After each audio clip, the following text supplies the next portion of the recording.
This is Mount Vulture in northwest Basilicata. This volcano has been extinct for more than 500,000 years. These lakes were formed from its craters. The white walls of St. Michael's Abbey are reflected in the water of the smaller lake.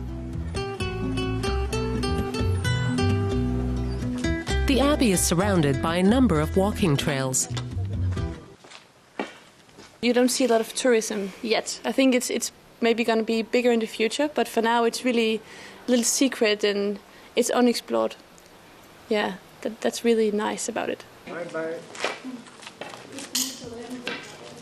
The outer structure of the abbey dates back to the 18th century. The grotto inside contains Byzantine frescoes from the 11th century. The slopes of the volcano are lined with vineyards. Greek settlers brought the famous Aglianico grape to the region more than 2,500 years ago. Massimo Manieri harvests up to 1,000 kilos of grapes a day here. I enjoy the work. I've been doing this since I was a little boy. I fell in love with this work ever since I started it with my father. After the harvest, the wine is stored in the cellar in Rio Nero, a small town in Vulture. Gerardo Giuratrabocchetti took over the business from his grandfather. The wine cellars were formed from volcanic ash, which solidified into tufa rock.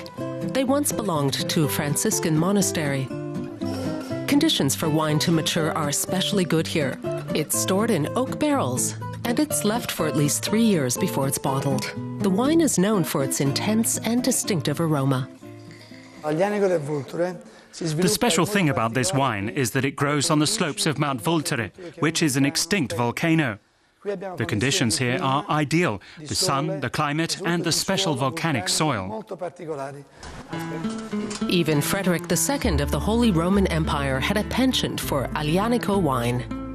He chose the town of Melfi for his summer residence in the 13th century. The castle was built by the Normans in the 11th century and was expanded by Frederick II. He often went hunting with falcons here.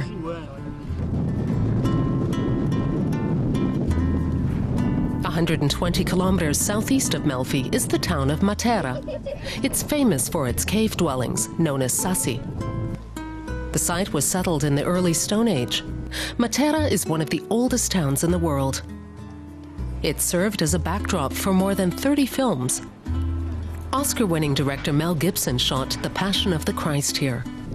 At the beginning of the 1950s, residents here were pressured by the government to evacuate their cave dwellings because of poor sanitary conditions inside. A family of 10 lived here with their 4 horses until 1958. Nicola Festa has opened up his uncle's old home to visitors. When I stayed the night here, I used to sleep on a bit of straw in that chest. Our heating came from the animals in the stable below. The warm air from them rose to heat our surroundings. There wasn't any running water either. Rainwater was collected in cisterns, which were placed outside. In 1993, the town was declared a UNESCO World Heritage Site. Since then, the cave dwellings have been converted into restaurants and hotels, like the Sant'Angelo.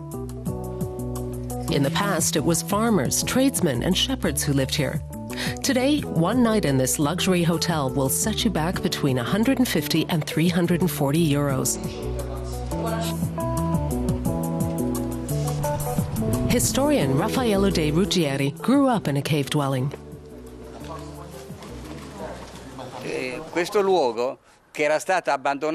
This place has been abandoned and despised.